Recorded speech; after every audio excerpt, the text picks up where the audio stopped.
มาฉายแสงเถิดชีวิตเป็นเช่นเจ้าสร้างขอต้อนรับเข้าสู่รายการพลังแห่งชีวิตรายการเพื่อการสร้างแรงบันดาลใจโดยผมสุนัย โลหะวิวัฒน์ผู้ดำเนินรายการมาพบกับท่านผู้ฟังทุกวันเสาร์นะครับเวลา 11 โมงถึงเที่ยงทางสถานีวิทยุเพื่อการศึกษาพระพุทธศาสนาและวัฒนธรรมคลื่นFM 104.5 เมกะเฮิรตซ์ออกอากาศณวัดฝายหินมหาวิทยาลัยเชียงใหม่จังหวัดเชียงใหม่สำหรับโซเชียลมีเดียครับชมได้ทั้งทาง YouTube และ Facebook โดยพิมพ์คำว่าวัดฝายหินหรือ FM 104.5 นี่นะครับรายการของเราเป็นรายการสดครับท่านผู้ฟังครับในช่วง 15 นาทีสุดท้ายก่อนหมดรายการสามารถโทรศัพท์เข้ามาซักถามได้ครับที่หมายเลข 085-708-8122 รายการพลังแห่งชีวิตในวันนี้ครับนำเสนอท่านผู้ฟังในเรื่องกฎแห่งความสำเร็จของกูรู10 ข้อนะครับเดี๋ยวดูรายละเอียดกันครับ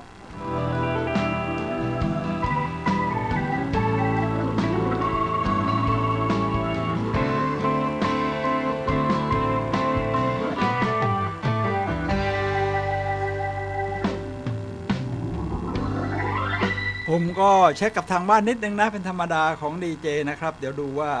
เขาเห็นภาพเสียงชัดไหมแต่ว่าทุกครั้งก็มั่นใจว่าชัดครับเดี๋ยวลองดูนะครับตอนนี้ยังไม่มีแฟนคลับฟีดแบ็กผมก็จะดำเนินการไปเรื่อยๆครับ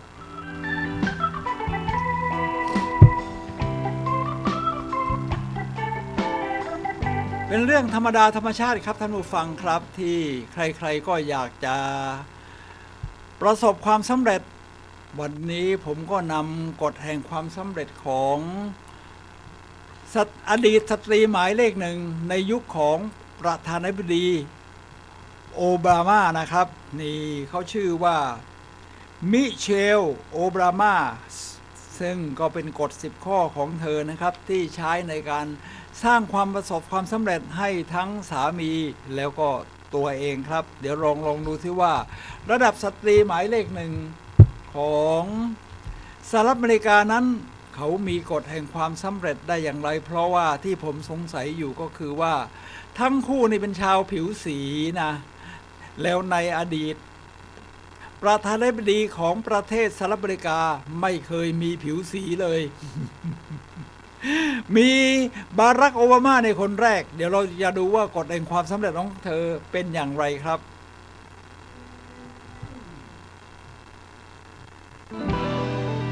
เดี๋ยวลองเช็คดูอีกทีนะครับคราวนี้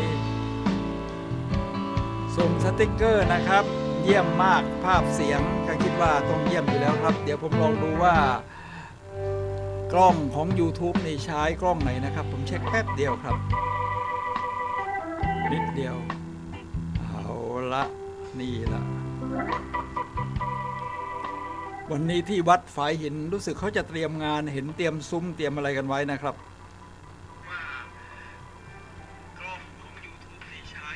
ขวามีหลายกล้องโอเคครับวันนี้ผมก็ใส่สีเหลือง สีเดียวกับพระอาจารย์แต่เสื้อคนละทรงกันนี่เสื้อเชิ้ตเสื้อยืดเสื้อตัวทีเชิ้ตท่านผู้ฟังครับเราจะมาดูกฎแห่งความสำเร็จ10 ข้อเพราะว่าวันนี้ตรงกับวันที่ 25 กุมภาพันธ์นะพุทธศักราช 2566 แล้วเป็นช่วงที่เรียกว่าทุกอย่างกำลังจะเป็นขาขึ้นวัฏจักรของชีวิตทั้งด้านเศรษฐกิจทั้งด้านภาวะของโลกนี่มันมีทั้งขาขึ้นขาลงเราลงกันมาแล้ว 2-3 ปีเอาตอนนี้จะขึ้นบ้างลองดูแล้วจะใช้กฎอะไรที่ประสบความสำเร็จก็ใช้วิธีการโมเดลลิ่งเลยก็เราลองดูว่าคนที่เขาประสบความสำเร็จเขามีวิธีการอย่างไรผมก็นำมากฎ10 ข้อที่ว่านี้เลยครับเอาละครับจะดูตั้งแต่กฎข้อที่1นี่วันนี้ก็เตรียมมานะมาเป็นดีเจก็เรื่องธรรมดาครับเราก็ต้องเตรียมตัวมานี่ด้านบนก็เป็นรูปของบารักของรูปของมิเชลโอบามานะสตรีหมายเลข1แล้วก็เป็นรูปเวลาดูเธอพูดเธอเข้าไปรายการนี่ก็ดีครับเรามาดูกฎข้อที่1กันเลยนะครับท่านผู้ฟังครับแล้วมีอยู่ ข้อเดียวนะครับที่ผมอยากจะดัดแปลงนิดหน่อยเพราะว่ารู้สึกว่าถ้าเราดัดแปลงนิดหน่อยเนี่ยมันจะดีขึ้นอย่างไรบ้างครับข้อที่หนึ่งเอาละ keep moving forward keep moving forward นี่นะครับท่านผู้ฟังครับหมายถึงว่าเราต้องรักษาเส้นทางในการเดินไปข้างหน้าคือข้างหน้าเรื่อยๆที่เขาเคยใช้คำพูดที่ว่า process สำคัญกว่า product ผมเคยฟังมาจากหลายกูรูโดยเฉพาะหลังๆนี่ก็ฟังอาจารย์ชัดชาติสิทธิพันธ์ฟังแล้วได้พลังบวกนะท่านก็เน้นเรื่อง process นี่แหละครับท่านผู้ฟังครับ keep moving forward แล้วเราจะต้องเดินหน้ากันไปเรื่อยๆผมก็มีหมายถึงว่าตำนานเรื่องตลกของญี่ปุ่นที่เป็นนักเขียนญี่ปุ่นนะครับซึ่งเขาชีวิตหลังสงครามโลกครั้งที่2ชาวญี่ปุ่นนี่ตกระกำลำบากอดอยากก็มีนักเขียนคนหนึ่งเดี๋ยวชื่อไปอยู่กับ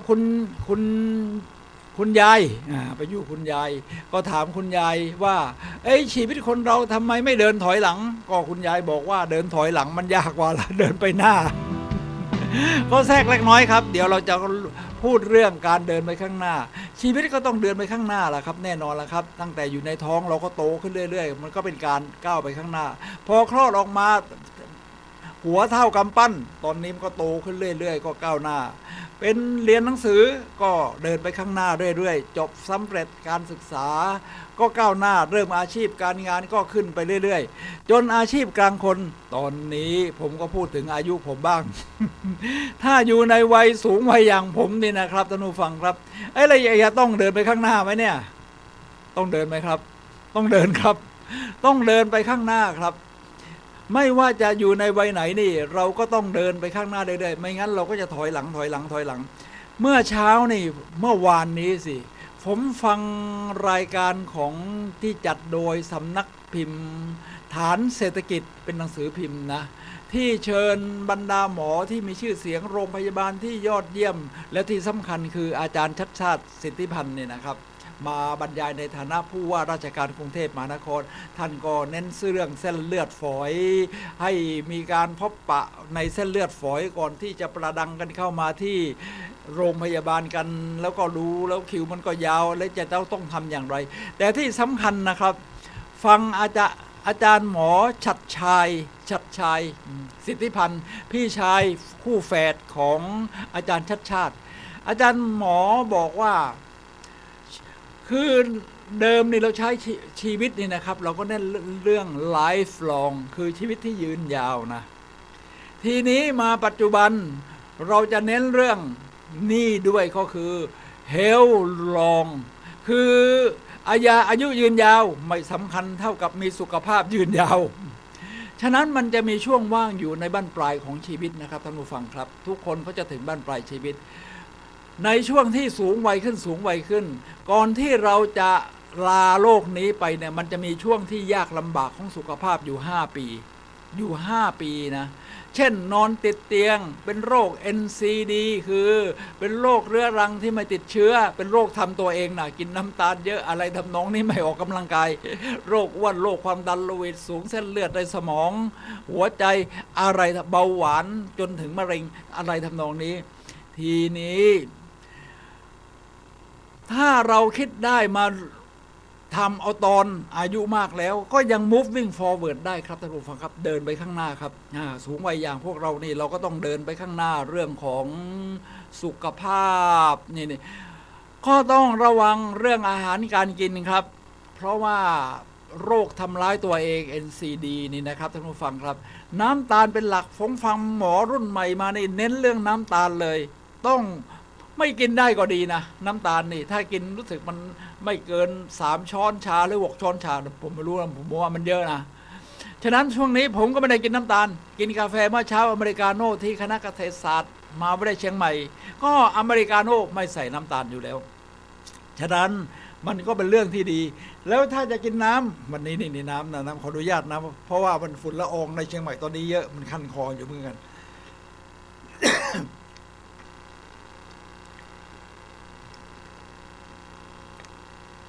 น้ำเปล่าดีที่สุด น้ำเปล่านี่ครับท่านผู้ฟังครับ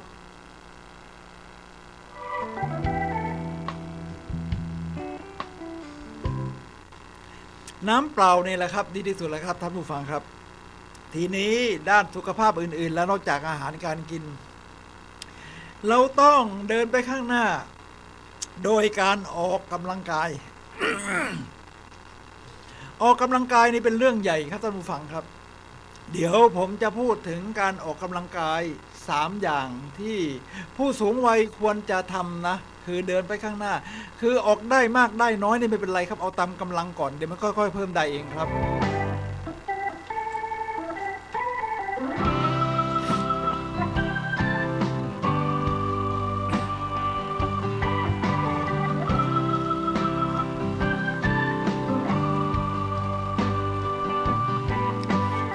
เมื่อวานนี้ผมก็ไปโยคะที่โรงยิมที่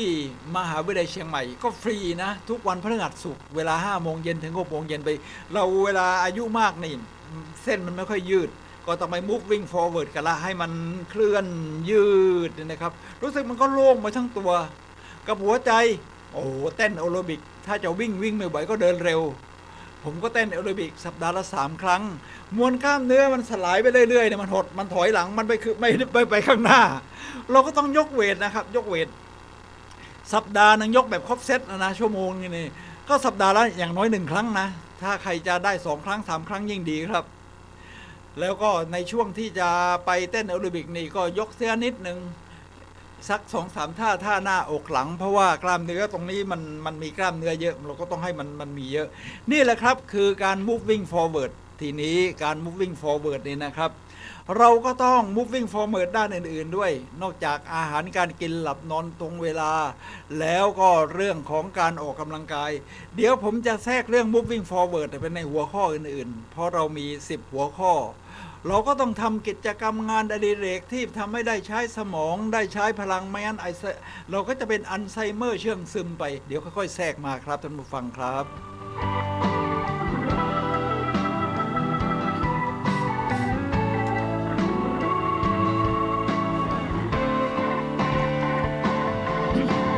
ท่านผู้ฟังครับเดี๋ยวเราเข้าสู่ข้อที่2นะ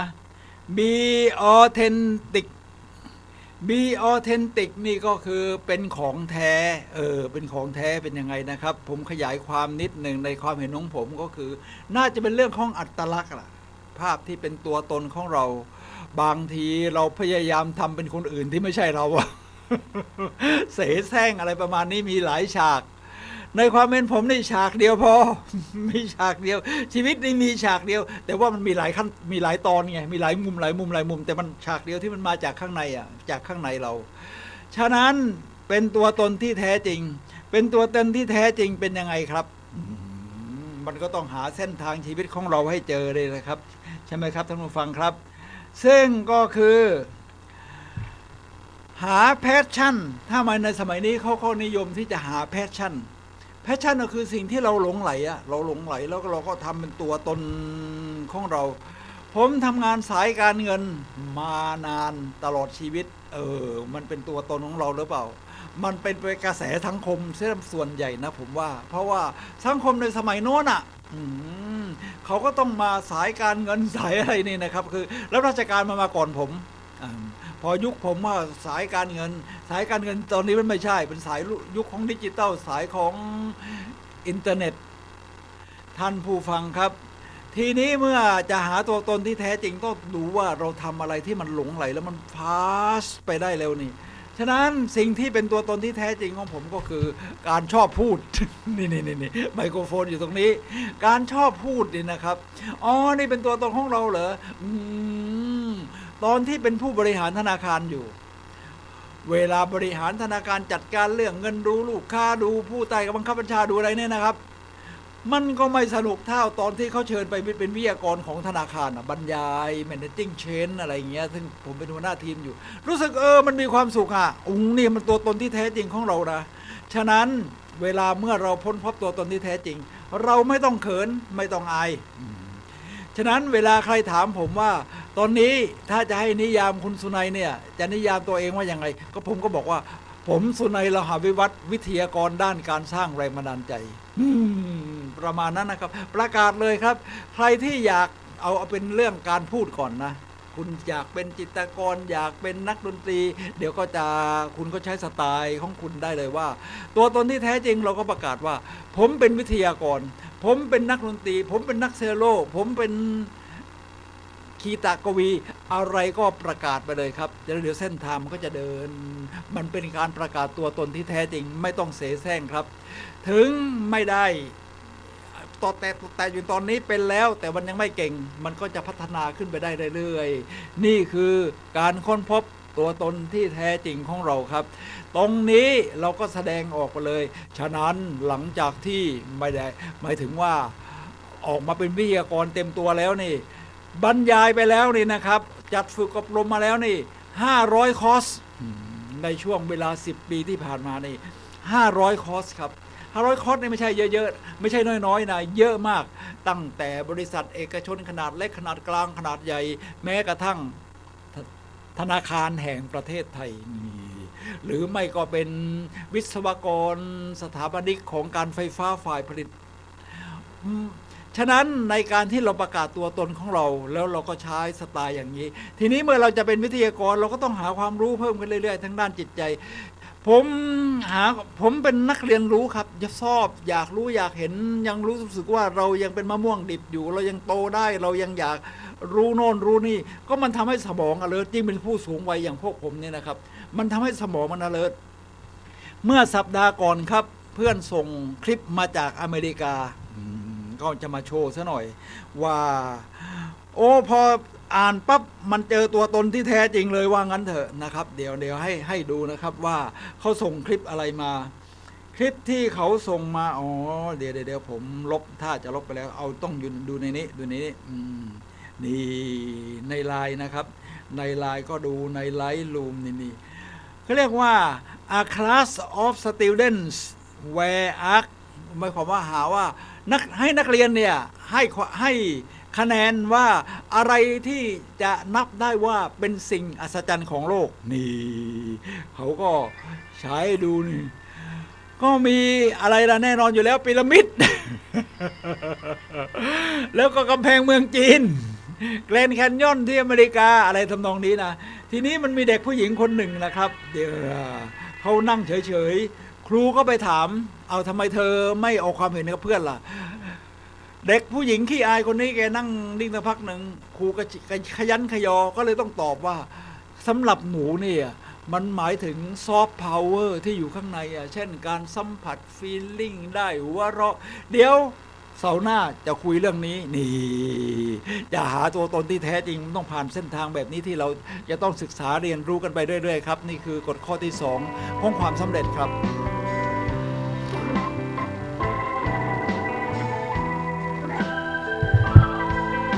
ท่านผู้ฟังครับเดี๋ยวเราเข้าสู่กฎข้อที่3 work hard ทำงาน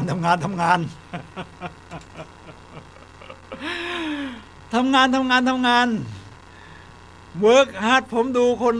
คำว่า work hard นี่ในความเป็นผมนี่ก็คือต้องทำแล้วมันหลงไหลแล้วมันหลงไหลได้ปลื้มแล้วก็ทำสิ่งที่มันเป็นแพชชั่นพอมันเป็นแพชชั่นเนี่ยเราก็กล้าที่จะทำแบบหนักตอนนี้แพชชั่นของผมนี่นะครับนอกจากในเรื่องของการเป็นวิทยากรก็ต้องเวิร์กฮาร์ดนะครับท่านผู้ฟังครับเพราะว่าเราต้องหาข้อมูลหัวข้อที่เราบรรยายเป็นหลักนี่มันก็มีอยู่นะครับท่านผู้ฟังครับหัวข้อที่เราบรรยายเป็นหลักเช่นในเรื่องของ NLP Neuro Linguistic Programming ในเรื่องของแพชชั่นในเรื่องของการสร้างแรงบันดาลใจทีนี้บางเรื่องก็ผสมกึ่งบริหารเข้าไปด้วยเช่น7 อุปนิสัยที่จะสร้างความสำเร็จอะไรทำนองนี้นะครับฉะนั้นเราก็ต้องหาความรู้ทดสอบเอาไปใช้พอเอาไปใช้ได้อย่างนี้แล้วเนี่ยนะครับมันก็ทำให้เราต้องค้นหาความรู้มากขึ้นผมเป็นยูทูบเบอร์ด้วยผมก็ต้องเวิร์กฮาร์ดเหมือนกันเนื่องจากว่าผมเที่ยวมาเยอะมันก็มีรูปมีวิดีโอสะสมไว้เยอะแต่ก็ไม่เคยออกมาทำมาส่ง YouTube เวลาจะดูนี่ต้องไปเข้าไปค้นในคอมพิวเตอร์โอ้มันยุ่งยาก แต่ถ้าใส่ไปใน YouTube ดูตอนไหนก็ได้ดูเครื่องไหนก็ได้ดูเวลาไหนก็ได้มันก็ดีนะผมก็ต้องหาความรู้ว่าในการที่จะตัดต่อวิดีโอโดยใช้ Premiere Pro หรือโปรแกรมอื่นๆเนี่ยมันเป็นยังไงก็ต้องเวิร์กฮาร์ดนะครับท่านผู้ฟังครับต้องหาความรู้เอาซื้อตำรามาหาคนที่เขาทำ YouTube อธิบายเรื่องการใช้โปรแกรมตัดต่อวิดีโอนะครับเช่น Premiere Pro ทั้งนี้ว่าเขาทำยังไงขั้นตอนการใช้เอฟเฟกต์อะไรทำนองนี้เอาทั้งภาพทั้งวิดีโอมาผสมกันมันก็เป็นการเวิร์กฮาร์ดเวลาส่งขึ้นไปอยู่บน YouTubeมันก็เวิร์กฮาร์ดฉะนั้นพอเราได้เส้นทางอย่างนี้เนี่ยมันก็คืบหน้าไปเรื่อยๆคืบหน้าไปเรื่อยๆแบบนี้ครับท่านผู้ฟังครับนี่เป็นเรื่องธรรมดาธรรมชาติที่คนที่ประสบความสำเร็จในความเป็นผมนะว่าล้วนเวิร์กฮาร์ดครับเอายกตัวอย่างผู้คนก็ได้ไม่ว่าจะเป็นบิล เกตส์แน่นอนอยู่แล้ว Microsoft ที่เริ่มแรกของวงการคอมพิวเตอร์แกก็เวิร์กฮาร์ดไปตั้งโรงงานอยู่ในเท็กซัสอ่ะ บ้านจริงๆอยู่ซีแอตเทิลซึ่งอากาศเย็นๆไปที่เท็กซัสมันน่าจะร้อนนะเท็กซัส แกก็ไปตั้งโรงงานอยู่ที่นั่นนะครับมันหามลุ่งหามค่ำสตีฟจ็อบส์ก็เหมือนกันเอาโรงรถของพ่อมาทำ Apple Macintosh แล้วก็หลายคนที่ต้องเวิร์กฮาร์ดนะครับท่านผู้ฟังครับตอนนี้เป็นยุคของเราถึงอายุมากแล้วผมตัดต่อวิดีโอนี่นะครับเที่ยวมาแล้วใน67ประเทศก็ลองคิดดูดิตัดต่อไปได้กี่ประเทศอะตอนนี้ ไม่กี่ประเทศนะเพราะบางประเทศเนี่ยมันก็เที่ยวยาวอย่างอเมริกาในไปทริปนั้นนี่22 วันอะมันก็เที่ยวตั้งแต่ฝั่งตะวันตกไปฝั่งตะวันออกทำไปแล้วทัวร์ยุโรป8ประเทศทำไปแล้วอเมริกาประเทศเดียวนี่แต่มันหลายเมือง ทำไปแล้วยุโรปตะวันออกเช่นออสเตรียฮังการีอะไรทำนองนี้ตอนนี้กำลังทำสเปนกับมาดริดโปรตุเกสตรงนั้นมันอยู่ตรงนี้ตอนนี้อยู่ที่มาดริดเห็นไหมมันยังมีอีกเยอะครับเยอรมันอะไรที่ไปเที่ยวฝรั่งเศสอะไรที่ไปเจาะไปนิวซีแลนด์ยังไม่ได้ทำมันก็ต้องเวิร์กฮาร์ดครับท่านผู้ฟังครับเอาคิดว่าเอาในช่วงชีวิตนี้จะเอาให้หมดแหละเวิร์กฮาร์ดครับท่านผู้ฟังครับ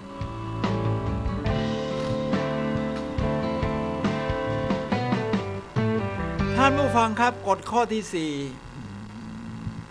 Don't be afraid to fail อย่ากลัวที่จะล้มเหลวอย่ากลัวที่จะล้มเหลวนะครับก็จะถามว่าคนที่เขาประสบความสำเร็จเนี่ยเขาล้มเหลวไหมก็ต้องถามว่าแล้วใครไม่เคยล้มเหลวบ้างล่ะยกตัวอย่างคนที่ประสบความสำเร็จสิเอาสตีฟ จ็อบส์นี่แหละสตีฟ จ็อบส์เนี่ยก่อตั้งบริษัท Apple แล้วก็ถูกไล่ออกจากบริษัทที่ตัวเองตั้งขึ้น ต้องไปละเหเล่ร่อนซื้ออะไรล่ะซอฟต์แวร์ของในการตัดต่อภาพยนตร์อะไรเงี้ยมาแล้วก็ค่อยๆกลับมาที่บริษัท Apple ใหม่ทุกคนล้วนแต่ล้มเหลวมาทั้งนั้นครับล้มแต่ว่าเขาลุกเร็วพวกนี้เขาลุกเร็วฉะนั้นเวลาเราทำอะไรดีเนี่ยมันแน่นอนอยู่แล้วครับมันต้องมีผิดพลาดจะต้องถามว่าถ้าไม่อยากผิดพลาดทำยังไงครับก็ไม่ต้องทำอะไร ไม่ต้องทำอะไรเพียงแต่ว่าเมื่อล้มแล้วเนี่ยไม่ใช่ล้มไปเฉยๆเราเรียนรู้ว่าสาเหตุที่มันล้มเพราะมันเป็นอย่างนี้มันเป็นอย่างนี้มันเป็นอย่างนี้นะครับเราก็เรียนรู้พัฒนาไปเรื่อยๆฉะนั้นคนที่ประสบความสำเร็จไม่กลัวเรื่องล้มเหลวเมื่อผมตอนนี้มาพูดแทนคนสูงวัยท่านที่สูงวัยถ้ามีสิ่งที่จะแชร์ก็แชร์มาได้นะครับว่าถ้าเราสูงวัยอย่างนี้นี่เราก็บอกว่าเราจะล้มเหลวไม่ได้อีกแล้วจริงไหมมันก็ไม่เชิงมันก็ต้องล้มได้เพราะเรายังต้องใช้กฎข้อที่ 1 moving forward เดินไปข้างหน้ามันก็ต้องมีสะดุดบ้างมีราบรื่นบ้างไต่ขึ้นบ้างลงมาบ้างนี่เป็นเรื่องธรรมดานะครับฉะนั้นพออายุมากอย่างผมเนี่ยไอ้โรคที่เขากังวลที่สุดเนี่ยนะครับที่เป็นภาระกับทางค่าใช้จ่ายของภาครัฐมากที่สุดในเรื่องสาธารณสุขก็คือโรค NCD เป็นโรคทำตัวเองนี่แหละครับท่านผู้ฟังครับก็คือการกินน้ำตาลกินพวกน้ำมันทรานทีนี้อย่างความดันผมเนี่ยนะครับสูงถึง 60 170ยังไม่มีนะครับผมก็ไม่กินน้ำตาลปฏิบัติตัวเคร่งครัดกินแต่ไข่อะไร กินถั่วกินผักสักครึ่งหนึ่งแต่ละมือตามหมอสันใจยอดศิลป์ท่านแนะนำนะปรากฏว่าความดันลดเหลือ130ทีนี้พอความดันลดลงแล้วมันจะล้มเหลวได้ไหมชีวิตเราได้สิใจมันหลงละเลงความดันเราดีขึ้นแล้วโอเคคราวนี้ก็กินไอ้นวดไอ้นี่ก๋วยเตี๋ยว ที่เขาปรุงมาน้ำใส่ซีอิ๊วน้ำปลาไปเท่าไหร่ก็ไม่รู้นะน้ำตาลเนี่ยใส่ชัวร์อยู่แล้วมันถึงอร่อยขนาดนี้กินได้สักพักหนึ่งความดันขึ้นไป170เท่าเดิม นี่มันความล้มเหลวนะครับสำหรับผู้สูงวัยอย่างเราเนี่ยนะฉะนั้นพอเป็น NCD เนี่ยโอ้ยเดี๋ยวนอนติดเตียงเป็นภาระกับลูกกับหลานเอาใหม่เริ่มใหม่เลยนะครับนับหนึ่งใหม่แล้วกินผักกินไข่ต้ม มาตอนนี้ก็เหลือไปวัดที่โรงพยาบาลพอดีผมไปผ่าตัดตานะที่ศูนย์ศรีพัฒน์เชียงใหม่ความดันเหลือ127โอเคมันดีขึ้นนะครับตอนนี้ปฏิบัติอย่างนี้โดยเคร่งครัดฉะนั้นถึงความล้มเหลวด้านนี้เราอาจจะไม่มีแล้วแต่มันก็ยังมีด้านอื่นอยู่ซึ่งเมื่อเรา moving forward ก็ไม่ต้องกลัวเช่นผมออกกำลังกายนี่นะครับท่านผู้ฟังครับออกกำลังกายมันมีอยู่ช่วงหนึ่งที่ต้องวิ่งเยอะเนื่องจากว่าโรงยิมที่เขาเต้นแอโรบิกนี่เขาหยุดซ่อมหลังคาพอวิ่งเยอะนี่นะครับบางครั้งก็ขึ้นเนินลงเนินมันก็จะใช้กล้ามเนื้อสะโพกที่ภาษาไทยเรียกว่าสลักเพชรเยอะพอเยอะนี่มันเจ็บสะโพกเนี่ยโอ้โหมันเจ็บมาถึงหลังแล้วก็ชาลงเท้าโอ้โหนี่มันถอยหลังนะก็ต้องไปหาความรู้ครับท่านผู้ฟังครับพอเราล้มเหลวแบบนี้วิ่งไม่ได้หาความรู้ว่าไอ้สลักเพชรนี่มันคลายยังไงฟังนักกายภาพบำบัดฟังหมอทางด้านที่เป็นกล้ามเนื้ออะไรทำนองนี้นะครับเขาบอกต้องยกขาบริหารยังไงดึงขาอย่างไรที่มันจะแก้เรื่องสลักเพชรจมที่มันเจ็บสะโพกฉะนั้นพอเราสูงวัยเนี่ยไม่เจ็บหัวเข่าก็เจ็บสะโพก2อย่าง อย่างอื่นยังไม่เคยเจอบางท่านอาจจะเจอข้อเท้าเอ็นร้อยหวายได้ตรงนี้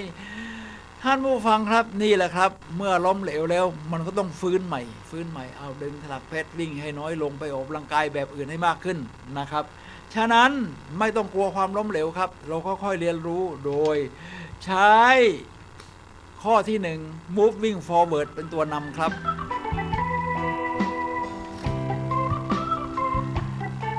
ทีนี้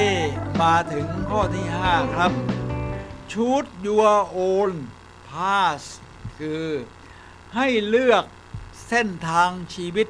ของเราเองนะเลือกเส้นทางชีวิตของเราเองอันนี้เป็นเรื่องใหญ่ของชีวิตนะครับท่านผู้ฟังครับเลือกเส้นทางชีวิตของเราเองนี่นะครับถ้าเป็นยุคเก่าอย่างผมจะเรียนหนังสือนี่ก็ต้องเรียนตามใบสั่งนะถ้าเรียนเศรษฐศาสตร์หางานง่ายมากผู้ครองบอกหางานง่ายถ้าเรียนเก่งต้องเรียนหมอหรือไม่ก็วิศวะแต่คนสมัยนี้ไม่ใช่เลยครับท่านผู้ฟังครับเขาไม่เรียนตามเส้นทางของใครทั้งสิ้น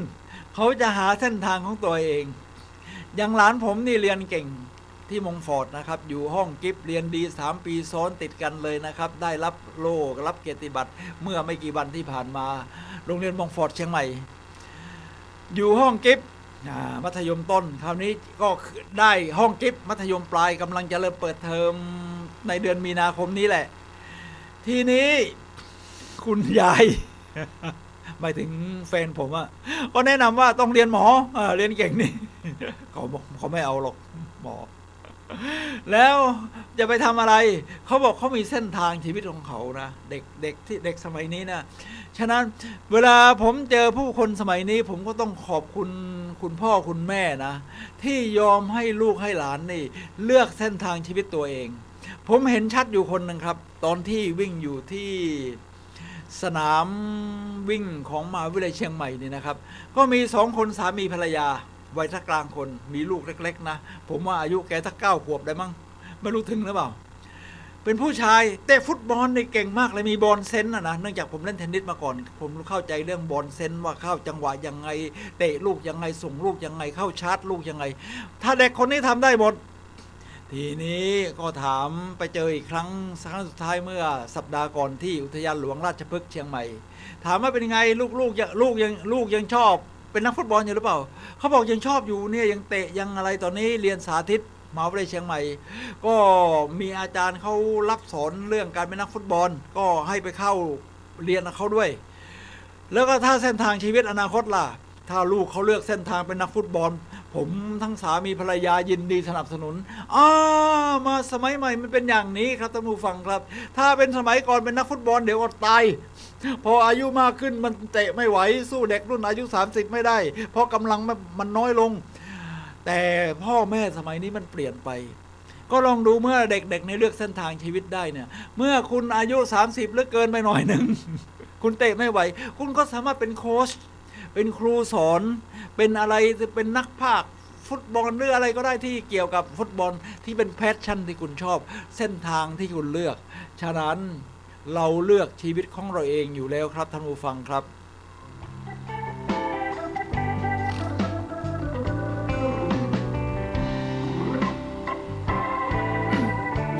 ท่านผู้ฟังครับขณะนี้ท่านกำลังรับฟังรายการพลังแห่งชีวิตรายการเพื่อการสร้างแรงบันดาลใจนะครับโดย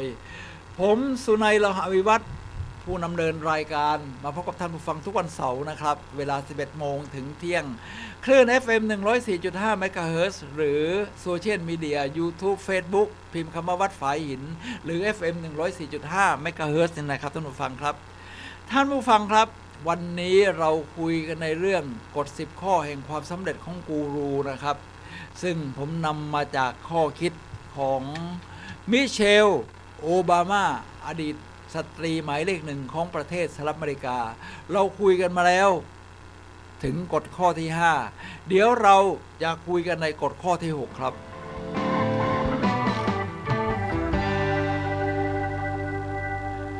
กฎข้อที่6บอกว่า earn success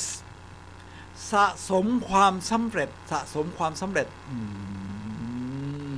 สะสมความสำเร็จผมเคยฟังพระพุทธทาสภิกขุนะครับท่านบรรยายเป็นลักษณะของการสะสมความสำเร็จนะท่านชอบไก่ชอบไก่ทีนี้ท่านพูดถึงสมัยที่ท่านเป็นฆราวาสหรืออะไรเนี่ยนะครับก็มันมีไก่ชนเนี่ยท่านอยู่สุราษฎร์เวลาเขาจะชนไก่เขาต้องมีวิธีฝึ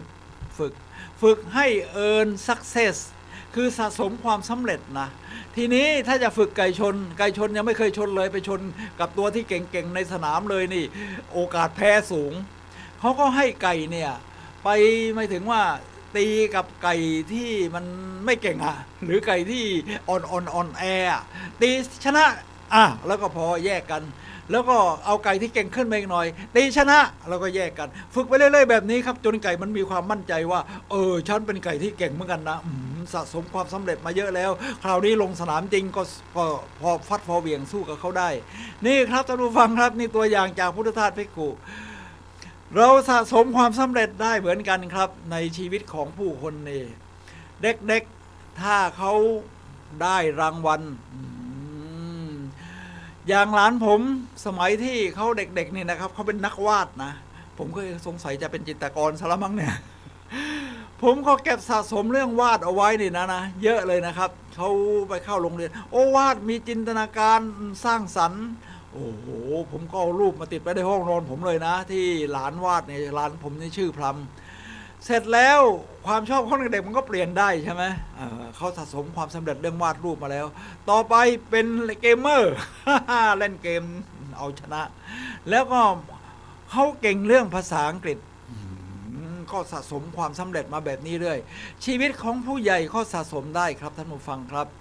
ทีนี้ยกตัวอย่างเส้นทางของผมบ้างถ้าจะสะสมความสำเร็จไม่เอาเรื่องอาชีพนะเพราะอาชีพมันก็สำเร็จจนถึงจุดหนึ่งแล้วก็อย่างเป็นวิทยากรก็บรรยายงานเล็กๆก่อนผู้ฟังไม่กี่คนเป็นผู้ฟังขนาด100 คน500 คน800 คนหรือว่าผู้ฟังที่มีระดับความรู้สูงเช่นธนาคารแห่งประเทศไทยอะไรทำนองนี้นะครับท่านผู้ฟังครับฉะนั้นเราก็สะสมความสำเร็จพัฒนามาเรื่อยๆแต่ในชีวิตของเราไม่ได้มีเรื่องงานอย่างเดียวเรามีเรื่องอย่างอื่นๆด้วยผมมีเป้าหมายชีวิตอยู่อย่างหนึ่งเลยครับที่เป็นเป้าหมายที่สำคัญใหญ่มากๆคือการได้เดินทางรอบโลก ทีนี้ตอนนั้นทำงานสายการเงินเดือนก็ไม่มากหรอกครับถ้าจะเอาไปเที่ยวนี่ถ้าจะยากอยู่จะเที่ยวรอบโลกนี่ถ้ายิ่งยากขึ้น ก็ต้องวางแผนอย่างดีนะตอนนั้นอายุสัก40ละมีความฝันมาตั้งแต่ชั้นประถมอายุยังไม่ถึง10 ขวบนี่ผมก็ฝันจะไปรอบโลกแล้วนะ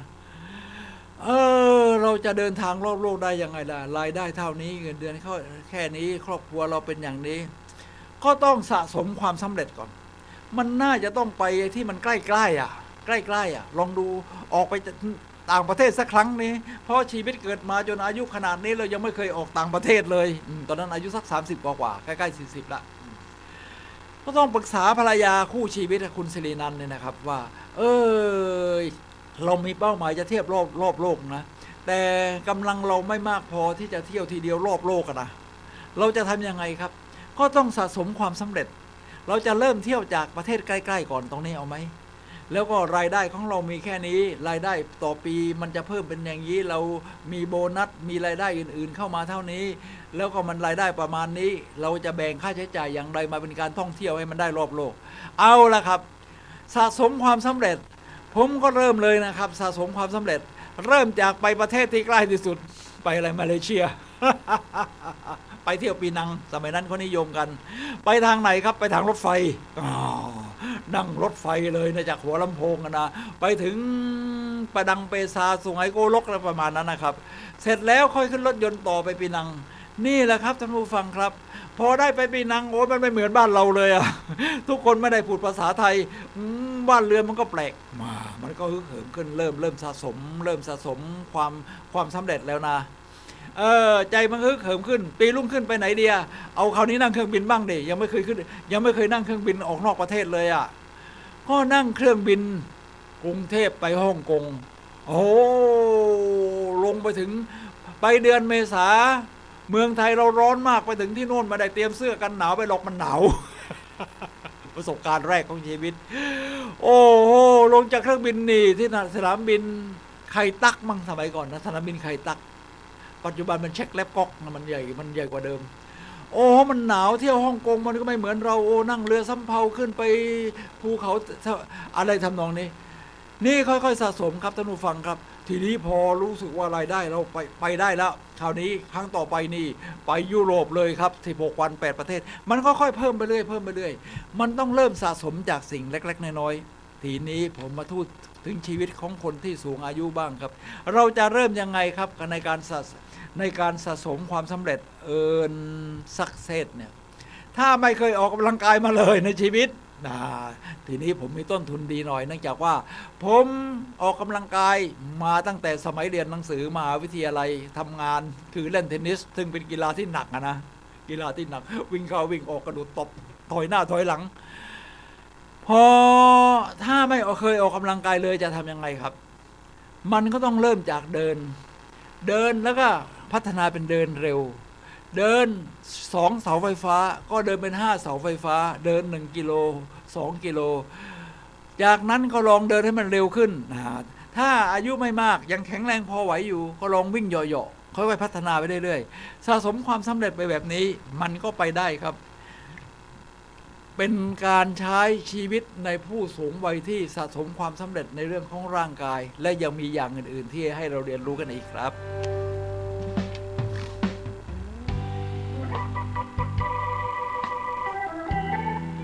มาถึงข้อที่7 Take your role seriously Take your role seriously คือแสดงบทบาทของคุณที่มันเอาจริงเอาจังผ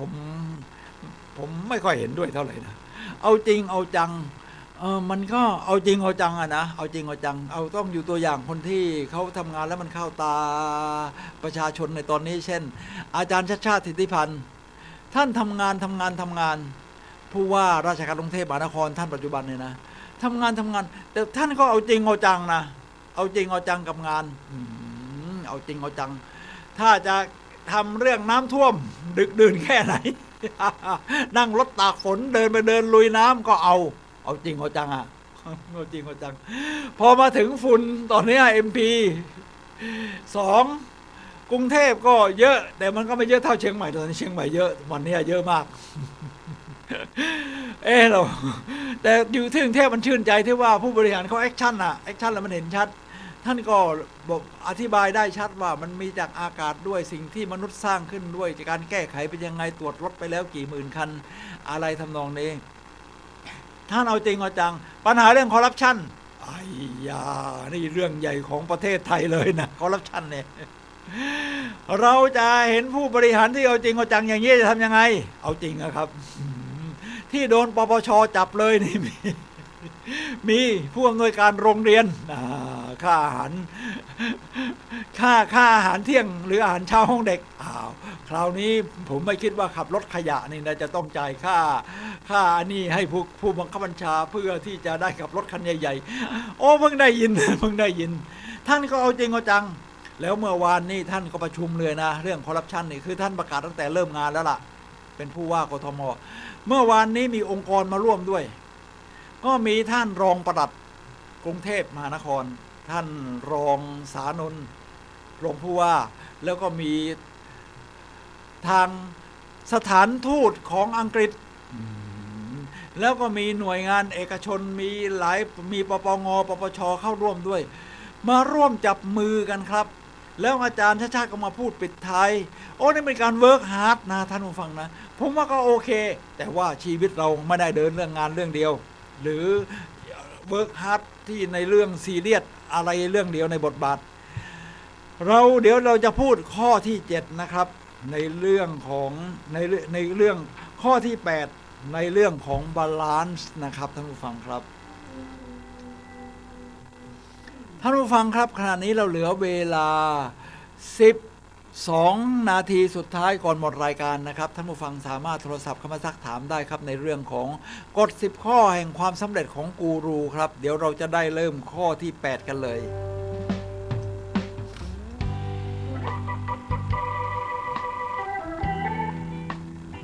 โทรศัพท์เข้ามาที่หมายเลข0857088122 0857088122เป็นโทรศัพท์มือถือของผมเองครับ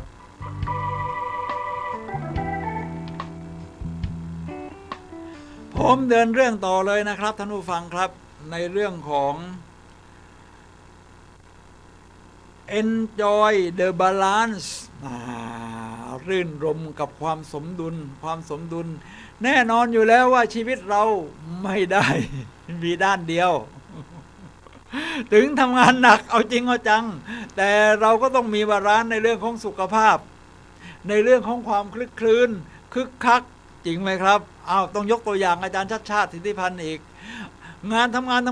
นดูแล้วซีเรียสเรื่องงานแต่ว่าท่านก็ดูแลเรื่องสุขภาพอย่างดีนะผมว่าดูแลสุขภาพอย่างดีก็คือวิ่งทุกเช้าวิ่งเมื่อเช้านี้วิ่งมา18 กิโลเอาลองคิดดูสิว่าถ้าวันนี้จะไปผู้ว่าสัญจรที่เขตปทุมวันนะคิดว่าอย่างนั้นนะปทุมวันถ้าจำไม่ผิดนะหรือปทุมวันนั่นแหละแล้วก็ต้องไปวิ่งตรวจแถวนั้นก่อนที่วิ่งตรวจกับพวกก็วิ่งตามกันไปเยอะมีหมอมีอะไรในอยู่ในทีมวิ่งนี่จากสวนลุมไปนู่นถึงอนุสาวรีย์ชัยสมรภูมิแล้ววิ่งกลับมาก็ถือว่าดูสวนดูอะไรดูสภาพสิ่งแวดล้อมบ้านเมืองที่กทมต้องรับผิดชอบนี่มันโอเคเวิร์กไหมเวลาประชุมจะได้เห็นภาพท่านผู้ฟังครับระหว่างวิ่งไปนอกจากสุขภาพแข็งแรงแล้วเนี่ยนะมีการร้องเพลงกันด้วยนี่คึกคักชีวิตมันก็ต้องไม่ใช่มีแต่ซีเรียสเรื่องวิ่งกับเรื่องงานอย่างเดียวมันก็ต้องร้องเพลงได้ใช่ไหมครับมันก็คลึกคลื้นกันไปในหมู่นักวิ่งไปเจอนักวิ่งเขาเรียกว่าซิตี้รันเดี๋ยวนี้คนวิ่งในกรุงเทพกันเยอะนะเพราะว่ากทมทำทางเท้านี่สำหรับแบบวิ่งได้แบบทางยุโรปเลยนะทางเท้าวิ่งได้คือปรับพื้นที่ดีอะไรนี่ดูแลเรื่องหาบเล่ให้เป็นระเบียบเรียบร้อยทางเท้าไม่มีสิ่งกีดขวางมันก็วิ่งกันได้ไปเจออีกกลุ่มคน50-60 คนนะครับที่เป็นนักวิ่งอีกทีมหนึ่งเขาทีมซิตี้รันถ่ายรูปรวมกันนี่มันดูบรรยากาศมันคึกคักนี่บาลานซ์ชีวิตนะครับท่านผู้ฟังครับนอกจากนี้ยังมีดนตรีในสวนในอะไรในที่กทมจัดมันก็เรียกว่าเราบาลานซ์ชีวิตนี่นะครับท่านผู้ฟังครับการบาลานซ์ชีวิตเนี่ยทำให้เราใช้ ชีวิตได้อย่างยอดเยี่ยมเดี๋ยวผมจะพูดเรื่องบาลานซ์ชีวิตต่อนะครับเพราะเราเหลือเวลาอีก10 นาทีถึงจะหมดรายเวลานะครับเดี๋ยวผู้สูงวัยอย่างเราจะบาลานซ์ชีวิตยังไงดี เอาวัยกลางคนก่อนวัยกลางคนนี่แน่นอนอยู่แล้วมันก็ทำงาน ทำงาน ทำงานหนักกันทุกคนแหละในวัยทำงานเนี่ยนะมันก็ทำงานกันอึดอัดอึดนะครับบางทีเสาร์อาทิตย์ถูกเรียกประชุมฉุกละหุกฉุกเฉิน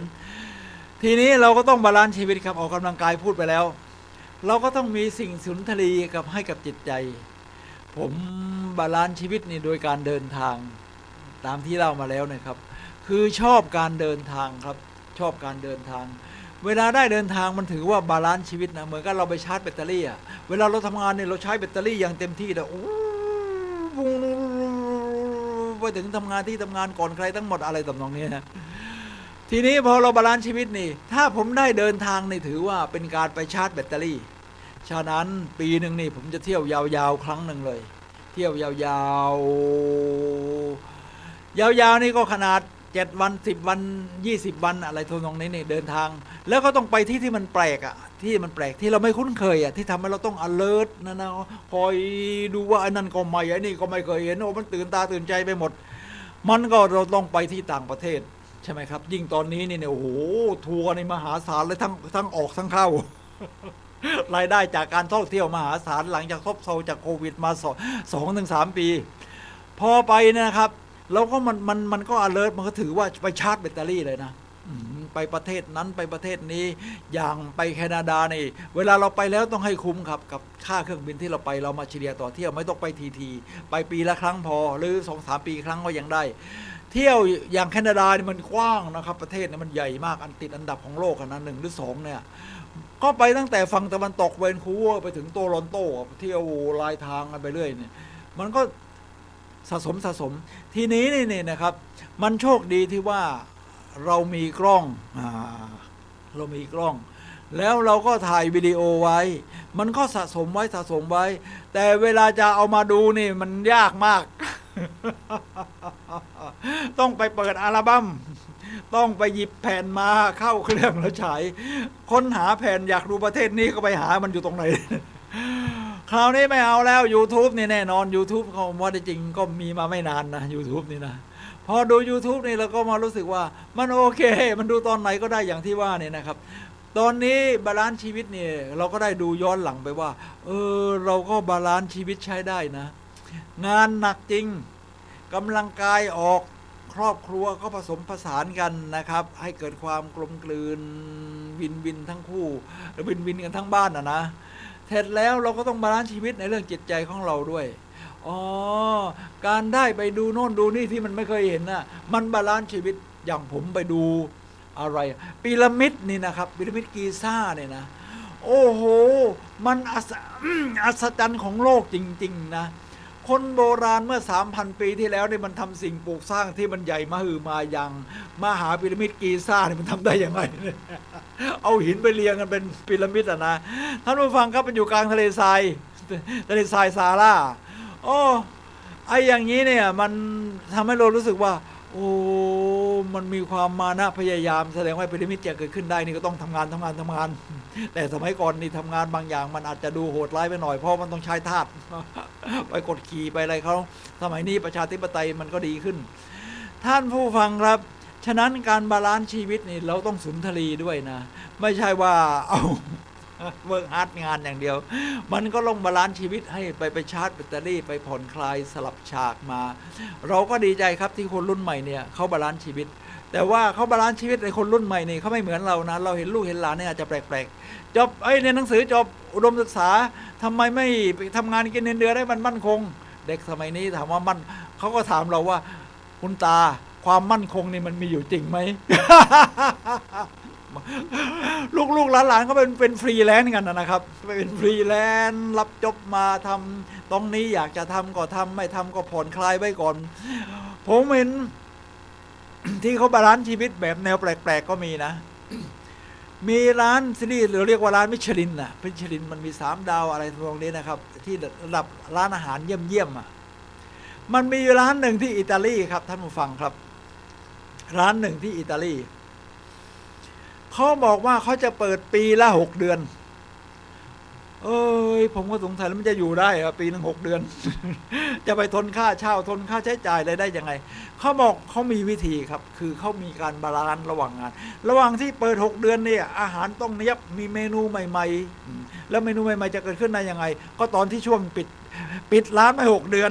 เขาจะเดินทางไปทั่วโลกแล้วเป็นเชฟนี่มันต้องชอบกินอยู่แล้วสิใช่ไหมมันชอบชิม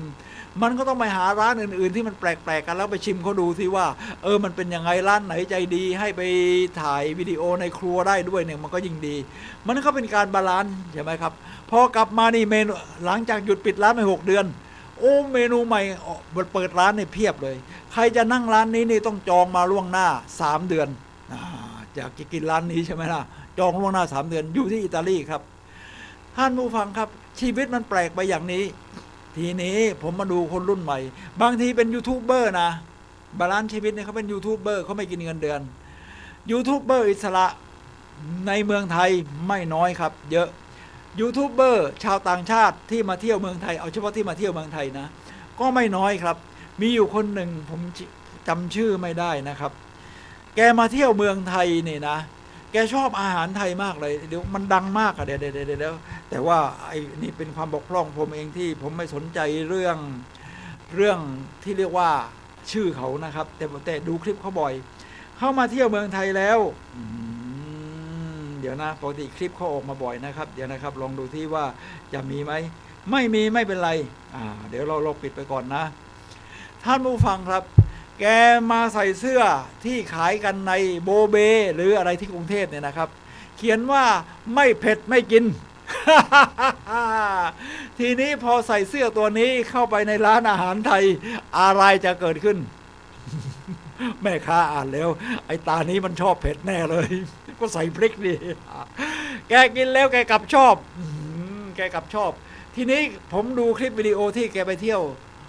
ทั่วรอบโลกนะเรื่องแกไปกินอย่างเดียวเป็นยูทูบเบอร์ที่มีค่าโฆษณาเข้ามาในสูงมากเลยผมว่ารายได้นี่มาจากเรื่องนี้เนี่ยเยอะเลยล่ะโอ้โหแกก็ใส่เสื้อไม่เผ็ดไม่กินไปเนี่ยโฆษณาให้เมืองไทยเป็นภาษาไทยไปถ่ายวิดีโอนี่ไม่เผ็ดไม่กินก็มีคนชาวต่างชาติฝรั่งด้วยกันแหละมาเรียนแบบร้านไหนที่แกไปกินในกรุงเทพคนก็แห่กันเข้ามาแล้วก็ถ่ายวิดีโอไว้นี่แหละครับต้องฟังครับอันนี้เขาจะว่าหัวข้อเดียวนะบาลานซ์คราวนี้เรามาถึงข้อที่8ครับจะหมดเวลาแล้วเหลือ2 นาทีในของผมมันเหลือ8 นาทีไม่ใช่เหลือ3 นาทีโอเคนะครับท่านผู้ฟังครับเอาละครับข้อที่9ดู What's in Heart ให้ทำสิ่งยากๆก่อนแน่นอนอยู่แล้วครับต้องทำสิ่งยากๆก่อนครับถ้าไม่งั้นมันก็คาใจอยู่นั่นฉะนั้นในงานระหว่างวันถึงเราเป็นผู้สูงวัยมันก็จะมีสิ่งที่ยากซ่อนอยู่เช่นในเรื่องของการจะต้องต่อสัญญาประกันไฟบ้านอย่างเงี้ยมันก็ต้องติดต่อโน่นติดต่อนี่ติดต่อโทรศัพท์เอาเรื่องนี้ก่อนไอ้ตัดต่อวิดีโอนี่มันกลายเป็นงานรูทีนใช้ความคิดสร้างสรรค์อยู่บ้างเอาไว้ทำทีหลังอันนี้ก็ข้อ9นะทีนี้ข้อสุดท้ายข้อที่10 have fun ให้มันสนุกนะสร้างชีวิตให้มันสนุกเนี่ยโอเคไหมโอเค ชีวิตนี่มันต้องสนุกครับท่านผู้ฟังครับประเภทไม่เผ็ดไม่กิน ถ้าไม่สนุกก็ไม่ใช่ชีวิตมันต้องสนุกด้วยครับผมดูแล้วเนี่ยมิเชลโอบามาเนี่ยนะครับนอกจากแกเป็นสตรีหมายเลข1เนี่ยแกใช้ชีวิตอย่างสนุกนะเวลาช่วงหาเสียงหรือช่วงที่เป็นสตรีหมายเลข1แล้วก็ตามแกเต้นแอโรบิกประเภทคล้ายๆเต้นแอโรบิกชุงแกเต้นแกออกท่าออกทางนี่มัน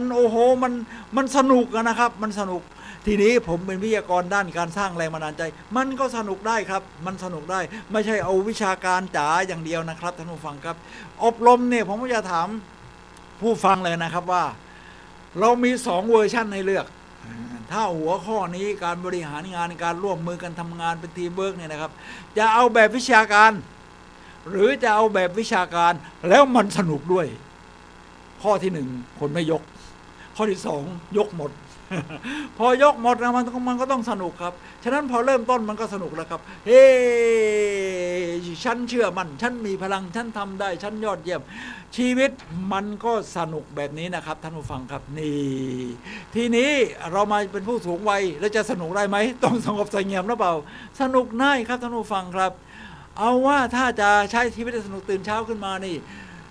ผมตื่นขึ้นมาผมก็หัดหัวเราะเลยนะถ้าไม่ใช้กล้ามเนื้อหัวเราะนานๆนี่มันหัวเราะไม่ออก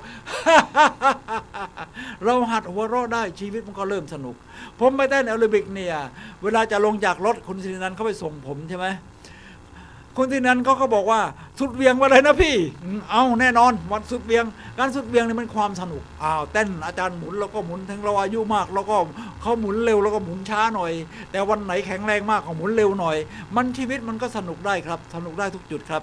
ท่านผู้ฟังครับนี่ชีวิตมันเป็นความสนุกเมื่อเช้าเนี่ยก่อนมาทำรายการวิทยุกินกาแฟเสร็จเนี่ยนะครับผมก็สนุกเขาก็ชมเชยบาริสต้าที่ร้านเนี่ยเขาเปลี่ยนบ่อย ที่คณะเกษตรศาสตร์เนี่ยนะก็สนุกเขาบอกว่าขอบคุณนะครับที่อร่อยเขางงดีใจก็ขอบคุณค่าขอบคุณค่าท่านผู้ฟังครับตอนนี้เรามาถึงช่วงสุดท้ายของรายการพลังแห่งชีวิตแล้วนะครับท่านผู้ฟังครับกฎ10 ข้อแห่งความสำเร็จของกูรูผมสุนัยละหาวิวัฒน์และรายการพลังแห่งชีวิตขอลาท่านผู้ฟังไปก่อนนะครับพบกันใหม่วันเสาร์หน้าเวลา 11 โมงถึงเที่ยงคราวนี้จะเอาเรื่อง7 สิ่งมหัศจรรย์ของโลก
ชพาหะยังออกปฏิบัติการพิเศษเพื่อบรรเทาทุกข์ให้กับประชาชนผู้ประสบภัยอีกด้วยถึงปัจจุบันเรือเวชพาหะยังคงปฏิบัติภารกิจท่านกำลังรับฟังสถานีวิทยุสาธารณะจังหวัดเชียงใหม่คลื่นพัฒนาคุณภาพชีวิต FM